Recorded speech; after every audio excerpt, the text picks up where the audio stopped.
programa Saber Espiritismo de hoje, que tem sob o tema a obra de André Luiz, Obreiros da Vida Eterna. Nós estávamos nos agradecimentos quando perdemos o som do programa, mas já resolvemos o assunto. Então nós, voltando aí ao agradecimento geral, a Teresa Catapano, lá de Nashville, New Hampshire, a Marilene Abreu, de Belo Horizonte, que foi aniversário dela ontem, o nosso abraço. Também a Jane Silveira, de Belo Horizonte, Fernando Peron, de São Paulo, a Maria Aparecida Abreu, de Vitória da Conquista, na Bahia, a Maria Inês Azevedo, de São Paulo, o Edson Simão, de Várzea Grande, Mato Grosso, a Maria Lourenço, de Porto Alegre, Rio Grande do Sul, o Dalton Telle, de Bento Gonçalves, Rio Grande do Sul, a Dídia Bismara, lá de Campo Grande, também, Mato Grosso do Sul, a Fátima Freitas, de Maringá, Paraná, o Roberto Aquino, de Recife, Pernambuco, a Raquel Cardoso de Souza, de Itatiba, São Paulo, a Vani Chagas Jacinto, de Franca, São Paulo, o Rhodes,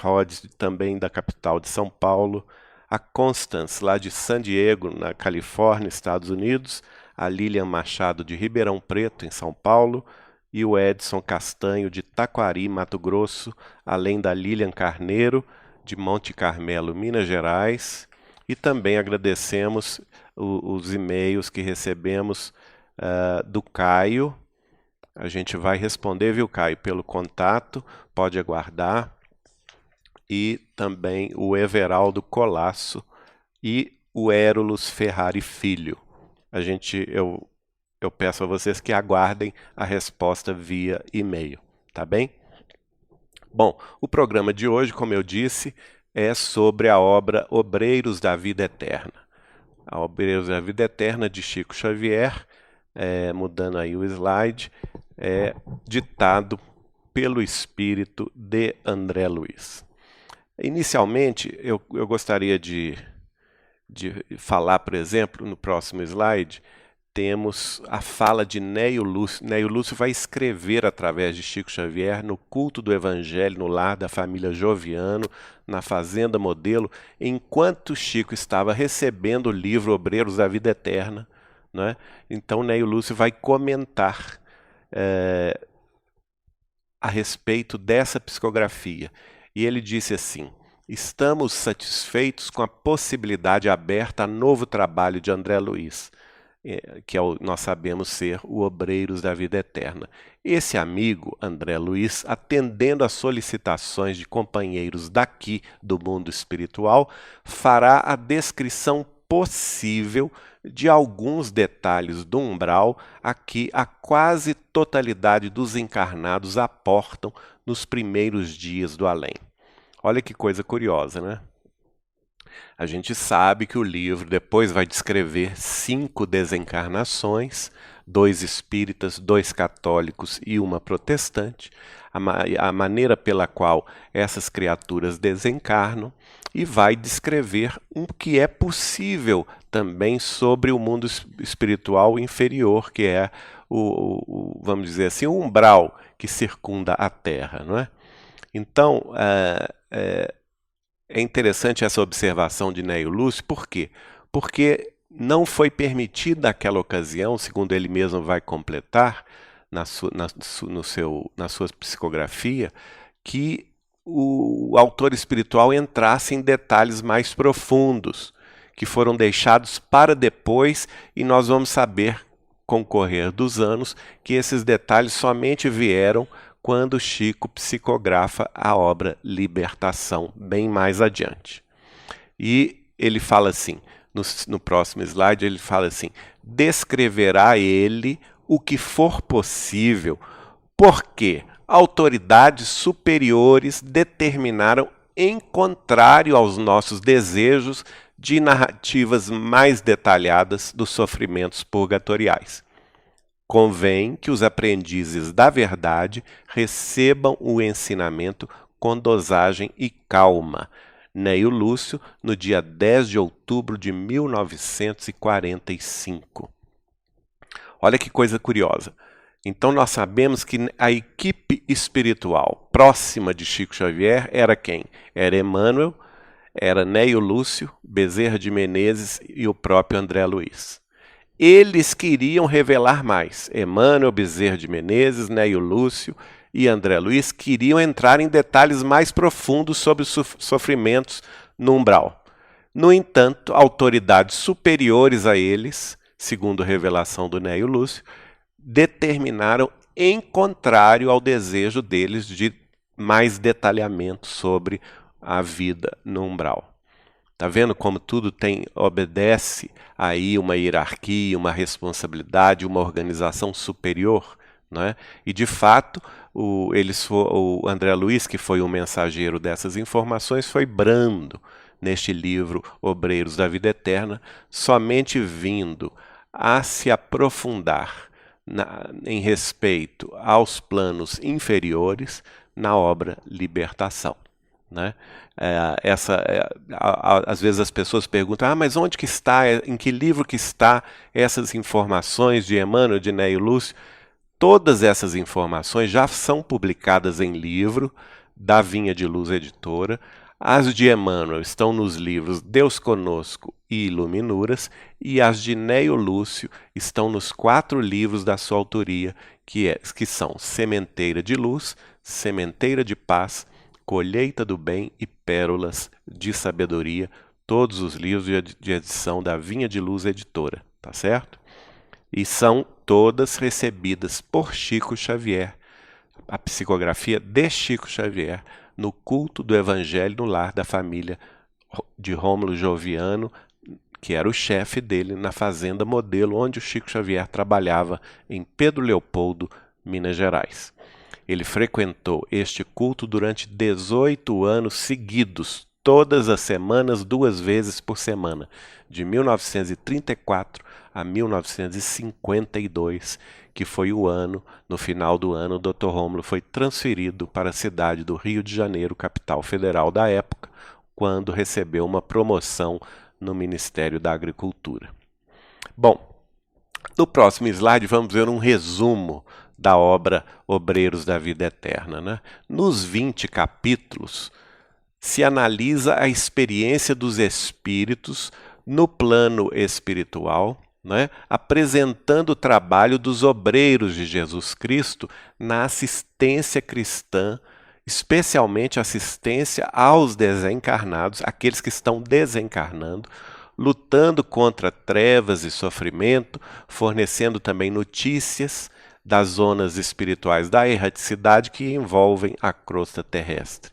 O livro objetiva mostrar que a morte não modifica milagrosamente o homem, que o homem é fruto de si mesmo, ao desencarnar vai se encontrar com a própria realidade espiritual, não é?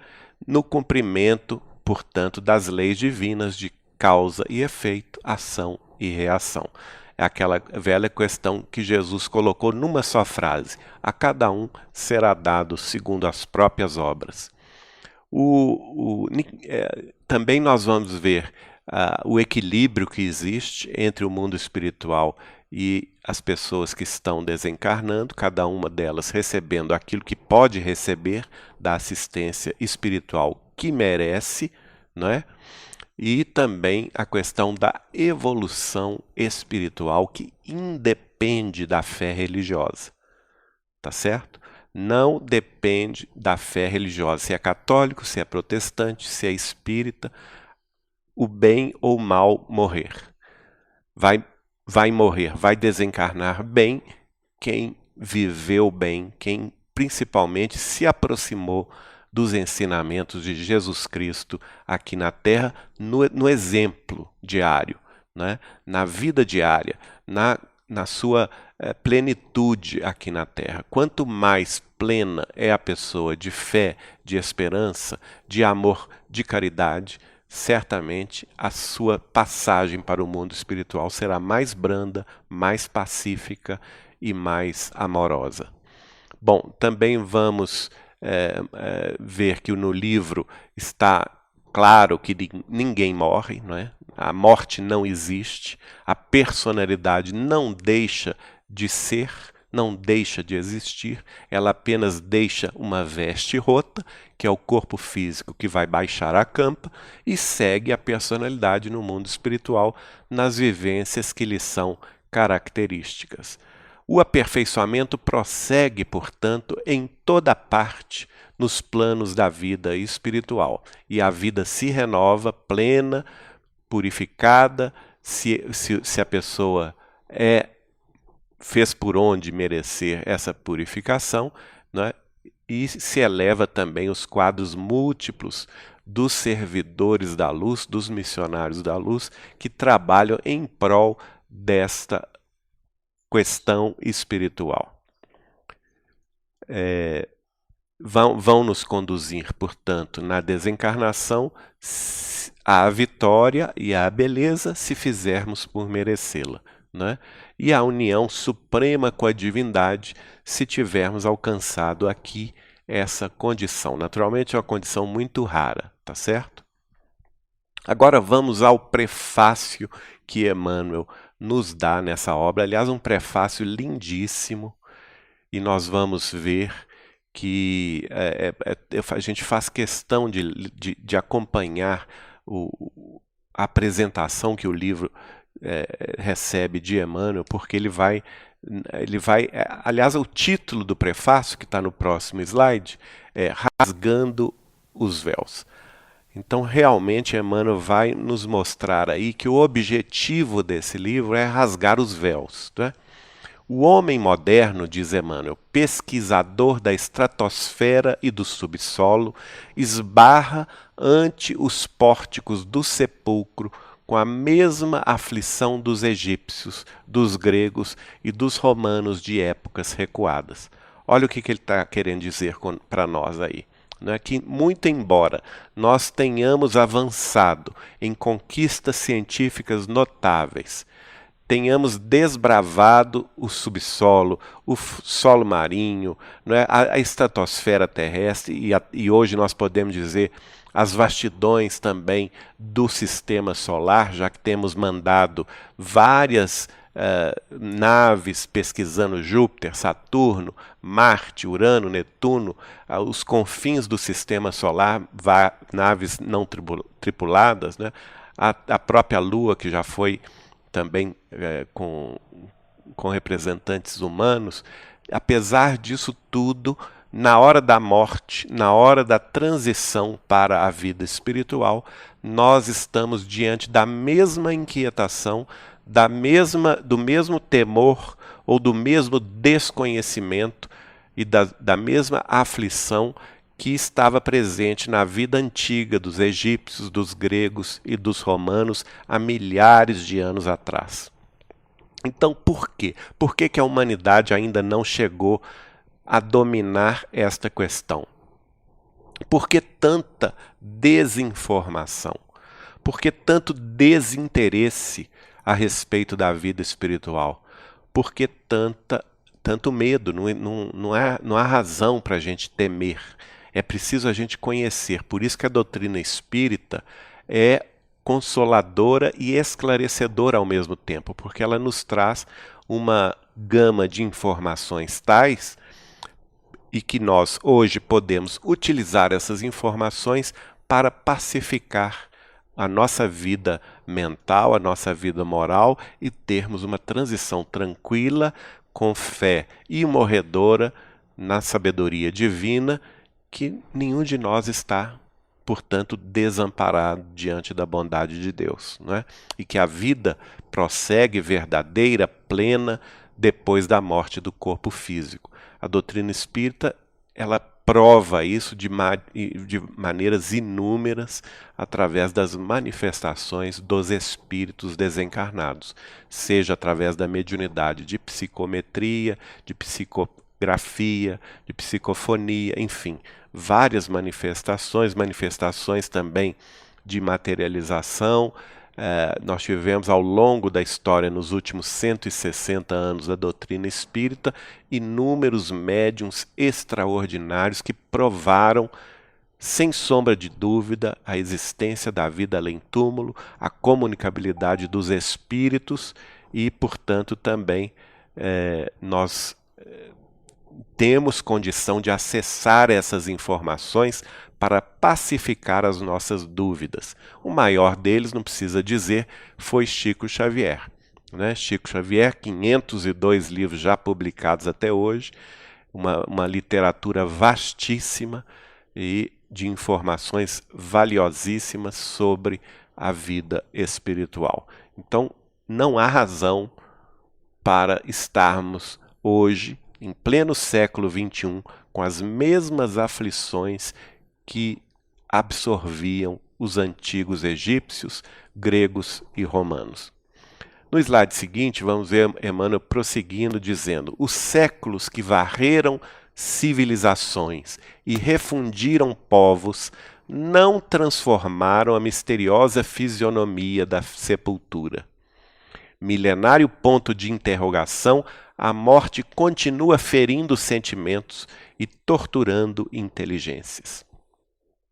Ora, por que a morte, em pleno século XXI, continua ferindo sentimentos e torturando inteligências? Porque a humanidade, em sua grandíssima maioria, tem vivido uma vida sem fé, sem colocar o foco das suas atenções na vida verdadeira. Né? A maioria das pessoas passa desapercebidamente durante a vida terrestre, de 60, 70, 80, 90, até 100 anos, a maioria das pessoas sem qualquer preocupação, sem qualquer cogitação sobre o além-túmulo. E isso é muito negativo. Né? Por quê? Porque nós em assim procedendo, nós não nos preparamos para a transição da morte. É como se houvesse, na quase totalidade das civilizações terrestres, uma negação em relação à morte. Como se a morte não existisse, ou como se cada um de nós não fosse um dia enfrentar este momento. Ora, se existe uma coisa certa na vida, é a morte. Não é? Todos nós, indistintamente, vamos enfrentar o dia da nossa própria morte. Então não há razão para não cogitarmos sobre ela, não pesquisarmos sobre ela. Se a gente tem disposição de estudar e cogitar e procurar conhecer tantos assuntos ligados à materialidade da vida humana, à vida terrestre, às nossas profissões, quantos de nós fica gastando anos e anos em estudos aprofundados, né, para adquirir conhecimento em determinada área científica, seja fazendo a sua graduação na universidade, seja procurando um mestrado, seja procurando obter um doutorado em determinado assunto, né? Se isso é tão comum na vida humana, na vida das empresas, as pessoas se dedicam, por exemplo, ao aperfeiçoamento próprio e buscam esse aperfeiçoamento porque elas almejam galgar novos patamares, novos recursos dentro do organograma da empresa, dentro da estrutura organizacional da empresa, querendo naturalmente ascender de posto, de responsabilidade, tendo naturalmente maiores vencimentos por conta disto. Não é assim? Isso não acontece? Por que então nós aqui na Terra não vamos cogitar da nossa própria morte? Essa é a grande questão.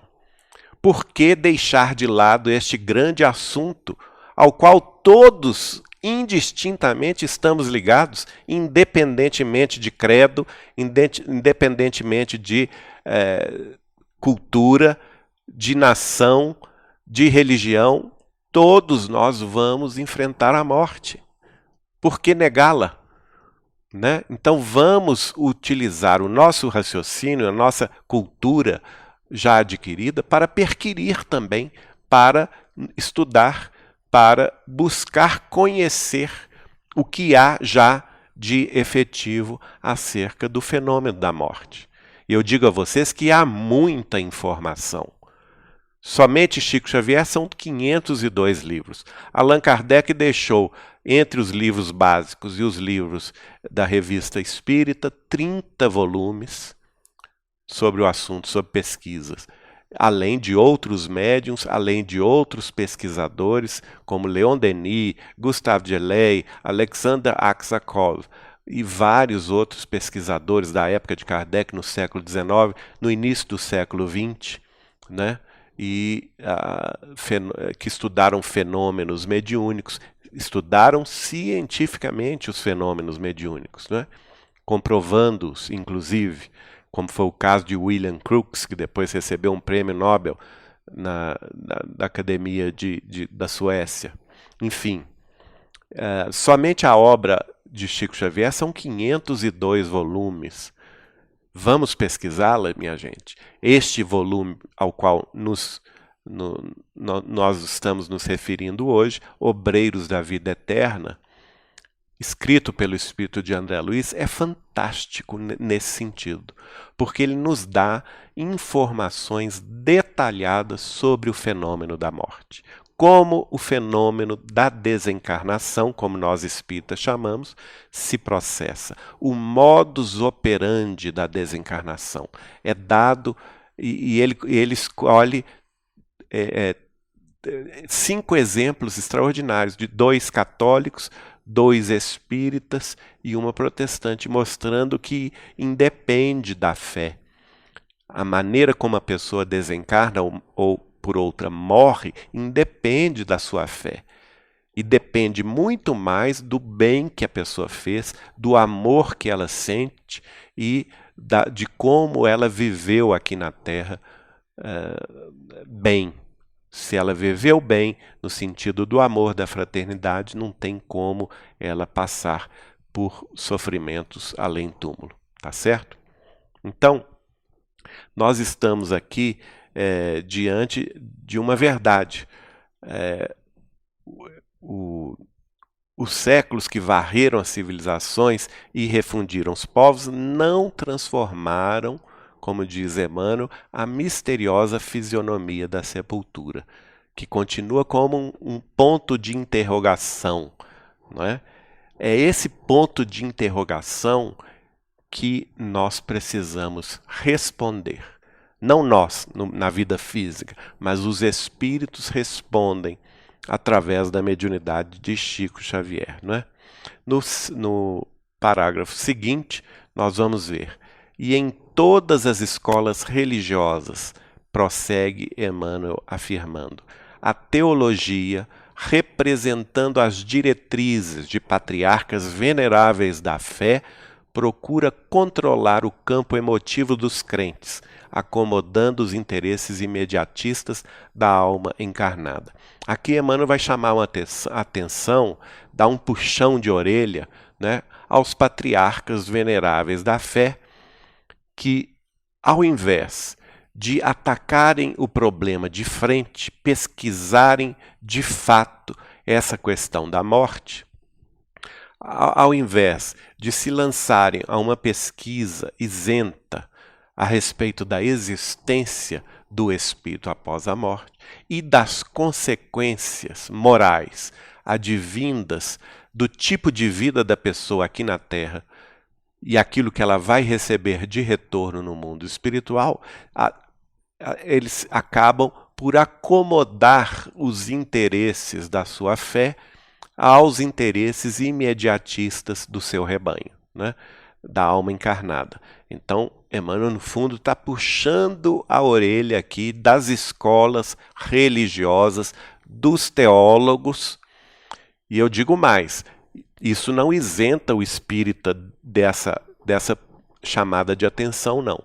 Porque nós também, espíritas, e muitas vezes estamos nos acomodando diante da realidade do mundo espiritual, né?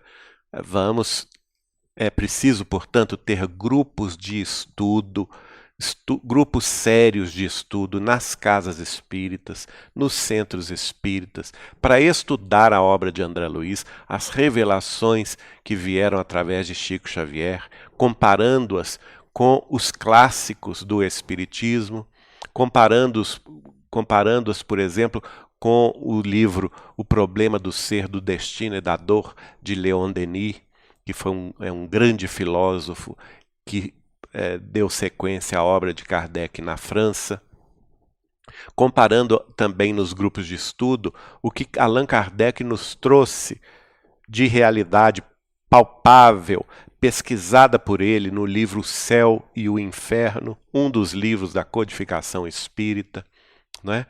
Vamos comparar também as informações de médiuns ilustres que também falaram sobre o mundo espiritual. Por exemplo, 100 anos antes da codificação espírita, tivemos o médium sueco Emanuel Swedenborg, maravilhoso médium que saía do corpo, visitava os planos espirituais diversos, guardava plena memória da sua mediunidade de desdobramento espiritual e sonambúlica, voltava e escrevia tudo quanto tinha visto no mundo espiritual. Um dos livros fantásticos dele a respeito disso chama-se A Verdadeira Religião Cristã, onde ele descreve como se processa a vida no mundo espiritual. Isso, gente, no século XVIII ainda.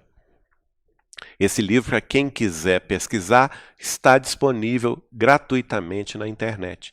É só colocar lá A Verdadeira Religião Cristã, Emanuel Swedenborg, da Suécia. E você vai ter o PDF desse livro gratuitamente para a sua pesquisa. No século XIX, eu já citei a obra de Allan Kardec, O Céu e o Inferno, as páginas da Revista Espírita, em que Kardec vai comentar as comunicações espirituais recebidas por vários grupos na Europa, na América do Norte, né? E ali ele vai ver a situação de cada espírito no mundo espiritual de acordo com a sua vida aqui na Terra. Posteriormente ele vai fazer uma compilação disso, escrevendo o livro Céu e o Inferno, né? Que nada mais é do que a visão espírita cristã, da doutrina espírita, acerca da sobrevivência do espírito após a morte. E tivemos médiuns como Sir Oliver Lodge, médiuns que vão em Portugal, também, como Frederico Júnior, como Fernando de Lacerda, enfim. No Brasil, Dona Ivone do Amaral Pereira também vai escrever sobre a mediunidade e sobre as situações no mundo espiritual, né? Por exemplo, fantástico livro, maravilhoso livro dela, Memórias de um Suicida, que vai relatar não somente um, mas vários casos e consequências para aqueles indivíduos suicidas. O principal deles, que é quem narra a história, o poeta português Camilo Castelo Branco, não é? E é a obra de Chico Xavier e André Luiz que nós vamos ter no Brasil o maior volume de informações, de detalhes sobre a questão da vida espiritual, especialmente a questão da morte, o processo da morte, o modus operandi pelo qual a desencarnação se processa, a começar aqui deste livro Obreiros da Vida Eterna. Dando sequência, Emmanuel diz assim: para isso, criou regiões definidas, quer dizer, ele em se referindo às escolas religiosas do passado, às tradições religiosas anteriores à doutrina espírita. Ele vai dizer que elas criaram regiões definidas, tentando padronizar as determinações de Deus pelos decretos dos reis medievais, lavrados à base de audaciosa ingenuidade. É assim, por exemplo, que vai surgir essa ideia de céu, inferno e purgatório, né? O bonzinho vai para o céu, o ruinzinho vai para o inferno, condenação eterna, e aquele mais ou menos fica no purgatório. Quer dizer, são noções ingênuas que não cabem mais ao século XX, ao século XXI, onde nós tivemos uma evolução enorme das conquistas tecnológicas e científicas, e já não mais nos acomodamos a essa ideia medieval, a essa classificação, de certa forma, como diz Emmanuel, à base de decretos de reis medievais, não é?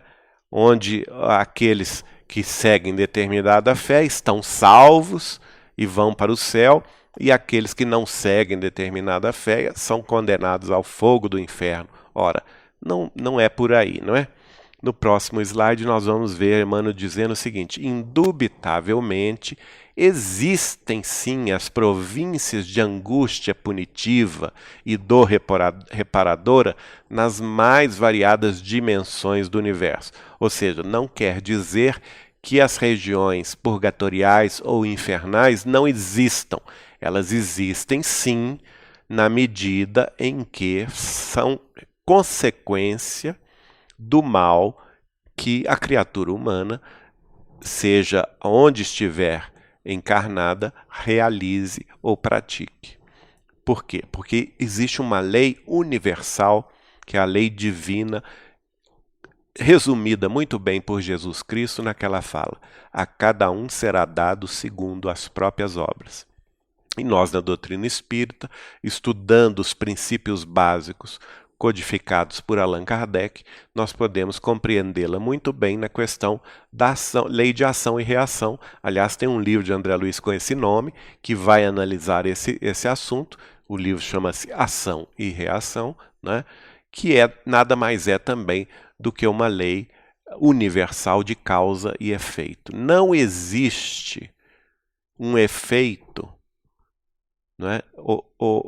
Por outra, não existe a dor e o sofrimento sem que este efeito tenha como origem uma causa justa.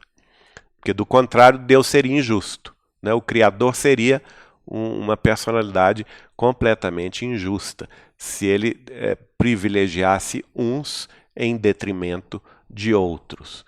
Então, toda dor e todo sofrimento tem uma causa justa, e essa causa há que ser pré-existente, né? Então, se a pessoa aqui na Terra ou em qualquer outro planeta esteja fazendo mal, este mal é provisório. Por quê? Porque a vida terrestre no corpo físico tem fim, não é? Ela não vai prosseguir além de alguns anos no corpo físico, e terá naturalmente que colher as consequências do que fez na vida espiritual. Dando sequência, Emmanuel vai dizer: no entanto, o serviço teológico tradicional e dogmático, nesse sentido, não atende às exigências do cérebro nem aos anseios do coração. Então, é muito interessante, porque, de fato, hoje, em pleno século XXI, 2017, é raro você encontrar alguém que acredite nessa divisão clássica céu, inferno e purgatório, né, gente?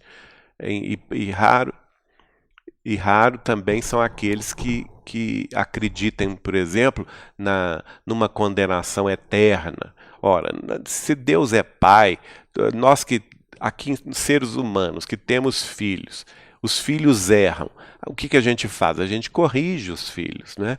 Claro, tem punições? Tem, para o mal feito. Mas você não vai ficar eternamente punindo seu filho que errou. Ao contrário, você tem que dar a ele educação, saúde, não é? Boas condições para ele se desenvolver nas suas potencialidades.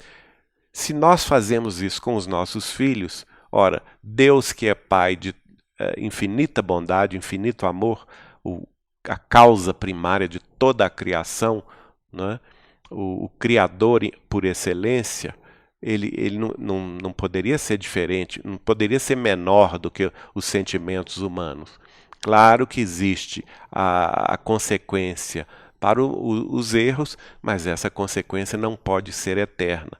E por isso mesmo nós precisamos de novas chances quando erramos, quando tropeçamos. Todos nós somos seres humanos falíveis, passíveis de tropeçar, de errar, e, consequentemente, nós temos que ter também essa noção de que Deus nos ajudará a vencer essas inibições, se não nesta vida, numa próxima vida. Por isso a necessidade também da reencarnação como múltiplas oportunidades de evolução do espírito, né? Dando sequência, Emmanuel fala assim: como transferir imediatamente para o inferno a mísera criatura que se emaranhou no mal por simples influência da ignorância. Seria absurdo pensar isso, né? A pessoa que não teve instrução, ou então ela nasceu num ambiente totalmente avesso às coisas boas, à educação, à cultura, e logo foi cooptada para o crime. A gente vê isso no nosso Brasil, quantas periferias vivem essa situação. Recentemente nós estamos assistindo aí a história triste que se desenrola na favela da Rocinha, no Rio de Janeiro, né? Então muitos nascem nessa condição e acabam se desviando para o tráfico disso ou daquilo, e não podem, não vamos imaginar que serão condenados eternamente. Todos terão sua chance de refazer, não é? Emmanuel diz assim: dentro das mesmas razões, como promover ao céu, aí no sentido oposto, né? Como promover ao céu em caráter definitivo o discípulo do bem que apenas se iniciou na prática da virtude? Também seria uma coisa absurda nós, por uma razão ou por outra, por sermos adeptos de uma religião A, B ou C. Naturalmente, todas as religiões são boas, porque todas têm o influxo divino no seu fundamento, não é? Todas têm o sentimento da divindade. Então, todas as religiões inspiram o bem, o amai-vos uns aos outros. Não é prerrogativa, por exemplo, dos cristãos. Nós temos essa frase nos hindus, nos budistas, nos maometanos, nos judeus, né, nos hebreus.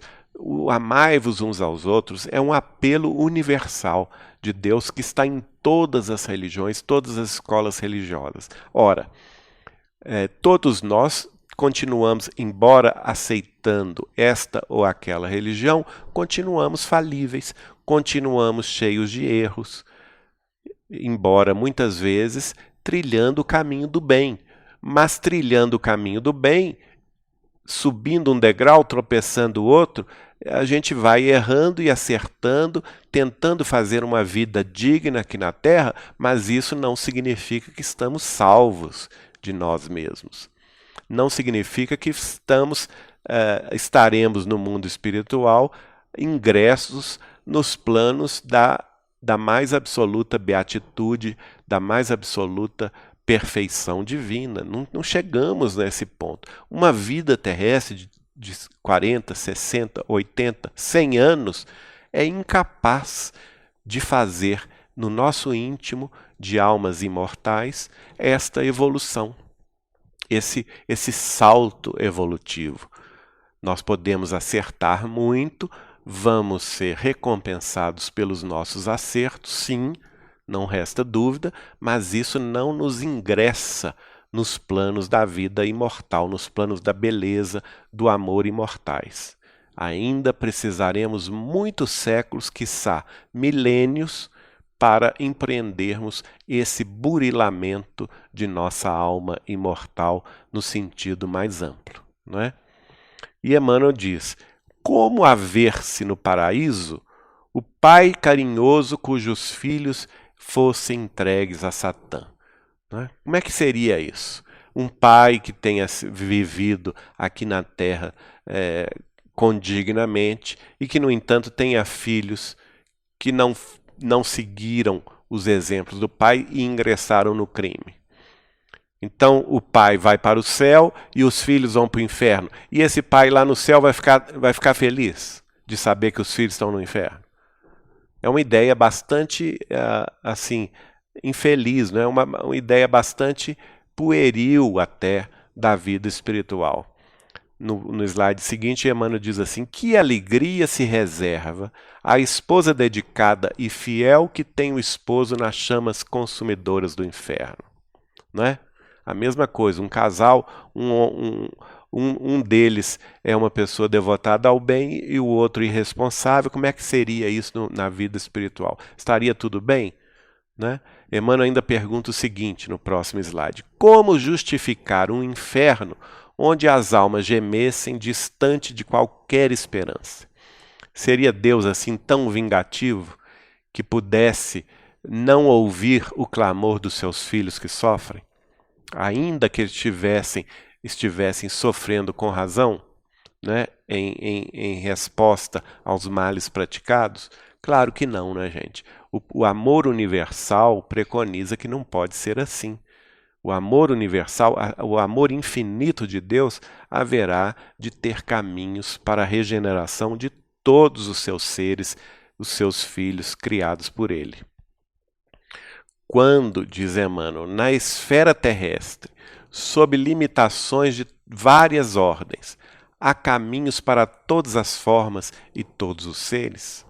É o que eu disse, aqui na Terra mesmo há exemplos de regeneração, de refazimento do caminho para aqueles que erram, pessoas que empreendem essa transformação interior e aqui mesmo se mudam com esforço, com dedicação.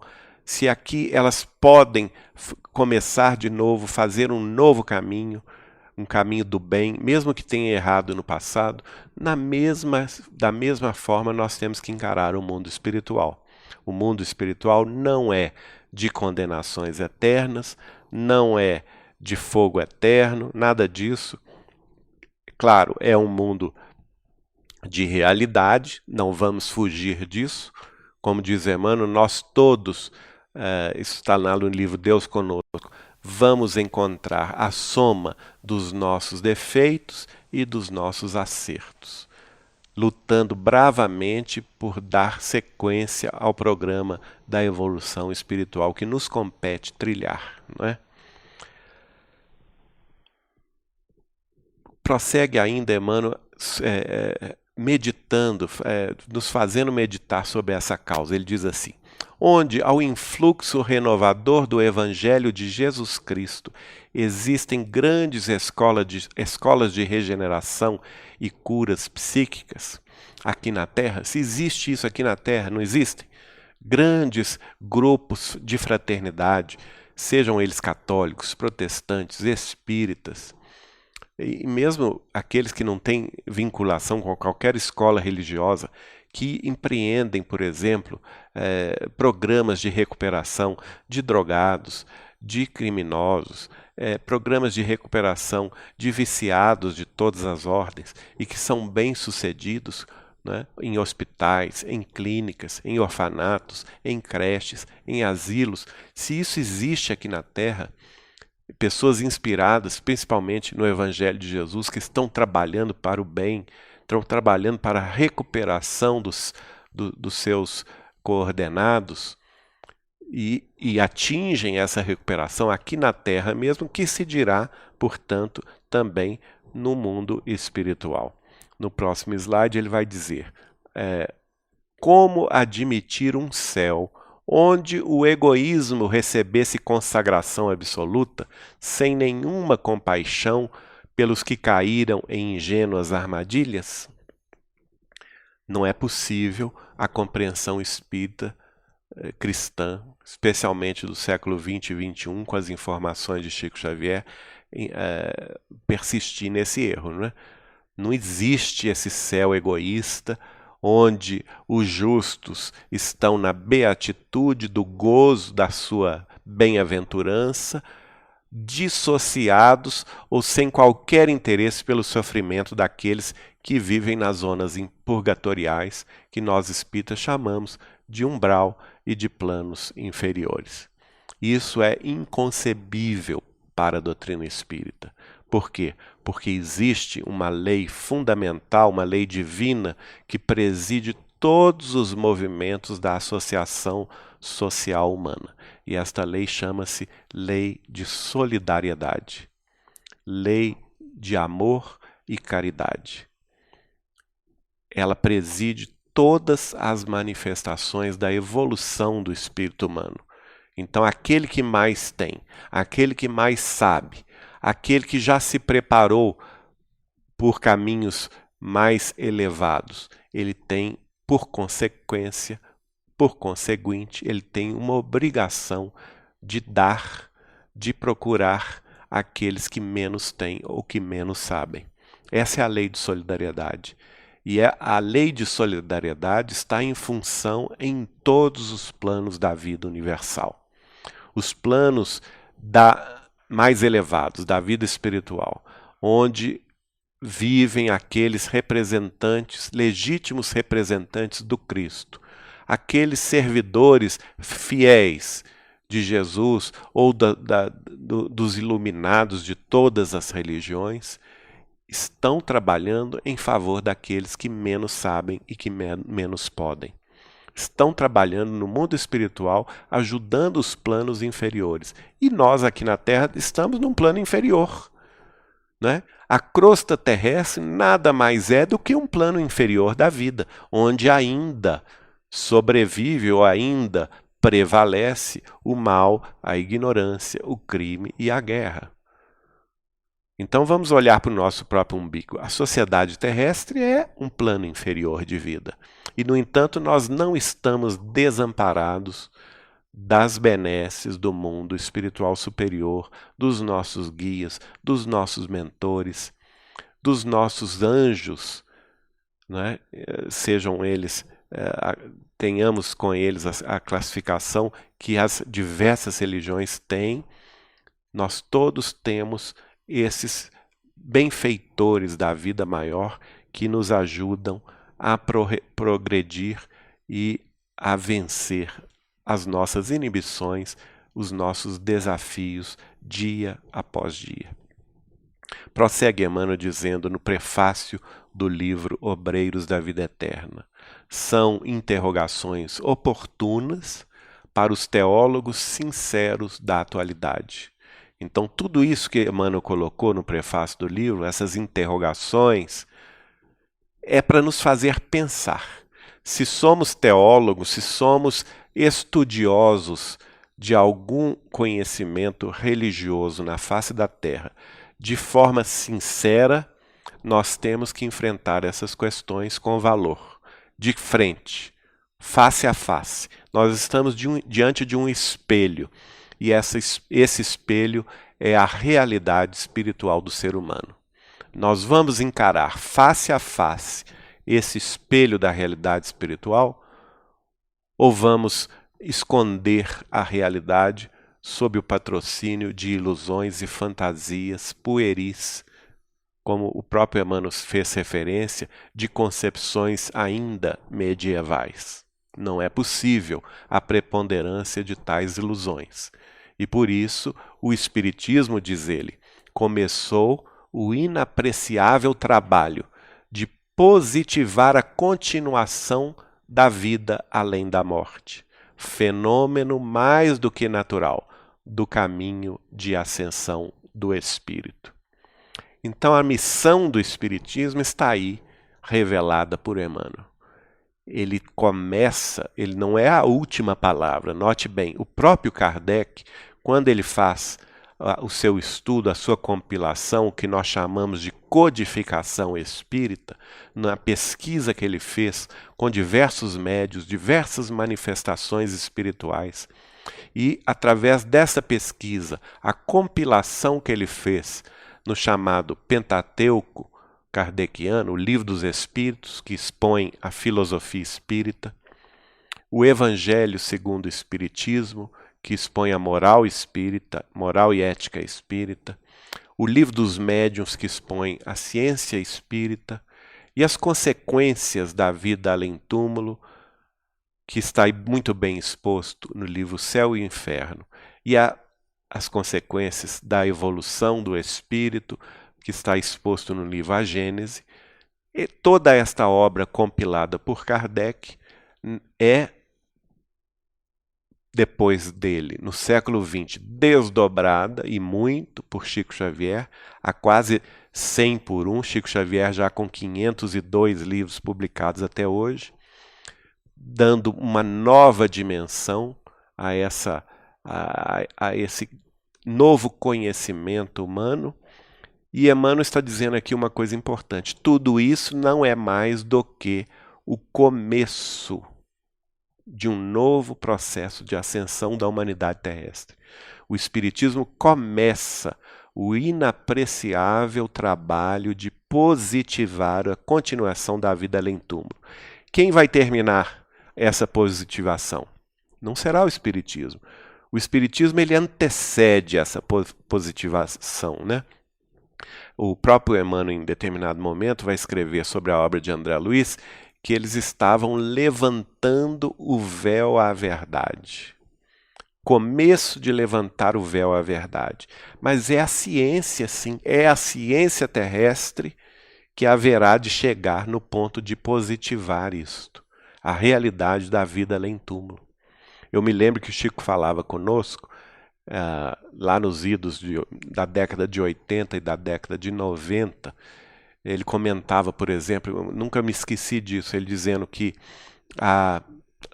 o estudo da televisão, as fábricas, né, de televisões, o estudo das ondas, da melhor maneira de transmitir a imagem, o som, iria se aperfeiçoar ao longo do tempo e as televisões e os seus sistemas de transmissão de imagem e de som iriam se desenvolver de tal forma que por volta do ano 2050, isso é uma previsão de Chico Xavier, por volta do ano 2050, sem querer, entre aspas, a ciência que domina essa indústria aqui na Terra iria desvendar, descobrir o mundo espiritual, por volta do ano 2050. E aí, o mundo estupefato iria ter canais de comunicação televisiva, online, com os nossos entes queridos do além.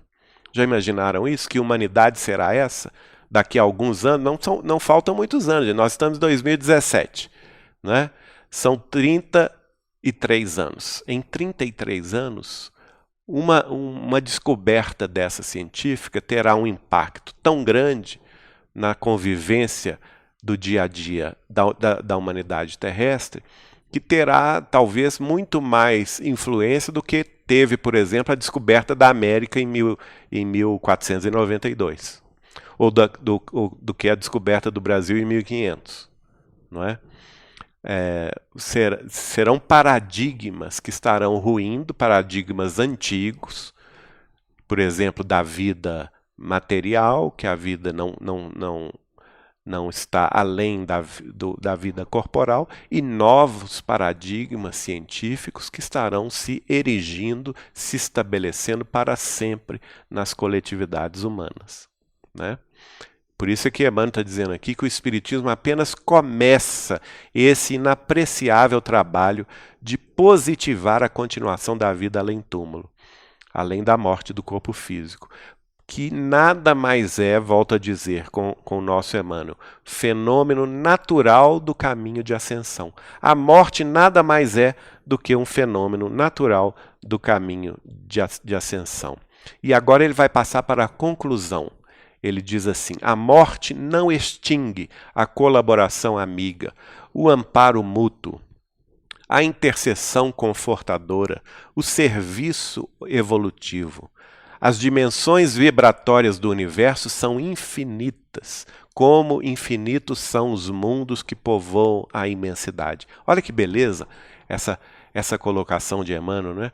Ou seja, nós devemos esperar para a vida além túmulo a continuidade da colaboração amiga, da fraternidade, da solidariedade, do amparo mútuo, do serviço de intercessão entre nós humanos, aqueles que mais têm, mais podem, pedem e auxiliam aos que menos têm e menos podem, né? Essa intercessão consoladora, confortadora, o serviço evolutivo de construção do conhecimento humano prossegue no mundo espiritual. E aqui ele vai falar uma coisa importantíssima: as dimensões da vida espiritual são infinitas. As dimensões vibratórias do universo, segundo Emmanuel, são infinitas, como infinitos são os mundos que povoam a imensidade. E ele acaba por afirmar: ninguém morre. Olha, isso é muito forte, hein, gente? Ninguém morre. O que morre é o corpo. O aperfeiçoamento prossegue em toda parte. A vida renova-se, purifica-se e eleva os quadros múltiplos de seus servidores, conduzindo-os vitoriosa e bela à união suprema com a divindade. Isso é muito, muito importante, não é? Ninguém morre. O que morre é o corpo físico, é a veste rota que vai ficar na campa, no cemitério. A vida vai se renovar no mundo espiritual e nós vamos nos purificar, nos elevar de acordo com as nossas condições adquiridas. Por isso que nós aqui na Terra já podemos trabalhar para adquirir essas condições. A condição de sermos trabalhadores fiéis dessa casa do Pai. De ingressarmos aqui na Terra mesmo, na vida terrestre, num serviço de elevação moral, num serviço de elevação religiosa das nossas concepções. Seja em qual escola religiosa for, todas elas têm serviços relativos ao autoaperfeiçoamento, relativos à caridade, à fraternidade, não é? Quantos milhares e milhões de seres hoje trabalham nas creches, nos hospitais, nos asilos, nos orfanatos, nas pesquisas científicas elevadas.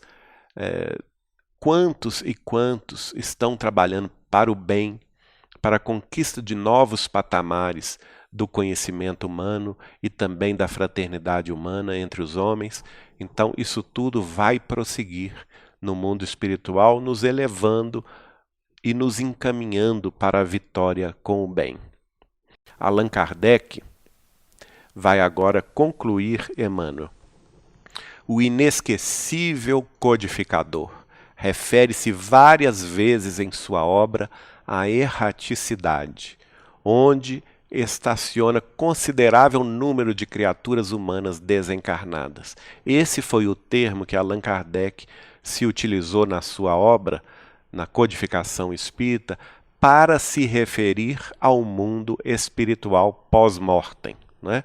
Ele cunhou esse tema, erraticidade, onde vivem os espíritos errantes. Mas não é no sentido do erro, não, gente. É no sentido de que não alcançaram ainda a perfeição, não é?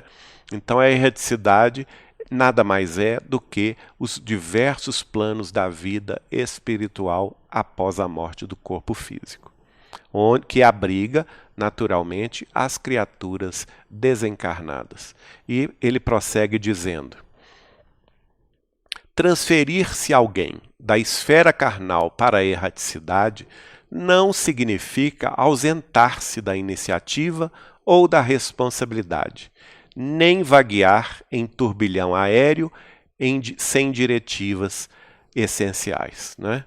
Então, o fenômeno da morte que nos transfere da vida física para a erraticidade não significa nós sermos localizados num ambiente sem iniciativa, sem trabalho, sem ação, sem tarefas e sem responsabilidade, como também não significa aquele ambiente aéreo, vago, num turbilhão aéreo, sem diretivas. Não. Isso é concepção completamente ultrapassada dentro da doutrina espírita e André Luiz, através de Chico Xavier, vai nos provar isto, né? Como acontece aos que chegam à crosta da Terra, os que saem dela encontram igualmente sociedades e instituições, templos e lares, onde o progresso continua para o alto. Olha só. Aqui, da mesma forma que o bebezinho, quando nasce, depois de 9 meses na barriga da mãe, chega na maternidade, é recebido pelo pai e pela mãe, é recebido pela nova família, que está iniciando aí, num novo corpo, uma nova existência. Assim como ele chega aqui na Terra e já encontra, igualmente, uma sociedade organizada, com as suas instituições, com seus templos e seus lares, a mesma coisa acontece para o desencarnante, o espírito que está largando o corpo aqui na Terra ou em qualquer plaga do universo e vai ingressar no mundo espiritual. Ele vai encontrar no mundo espiritual que lhe é afim, igualmente, sociedades, instituições, templos e lares. Por quê? Porque o objetivo do progresso continua para o alto, segundo Emmanuel. Então, isso é bastante importante.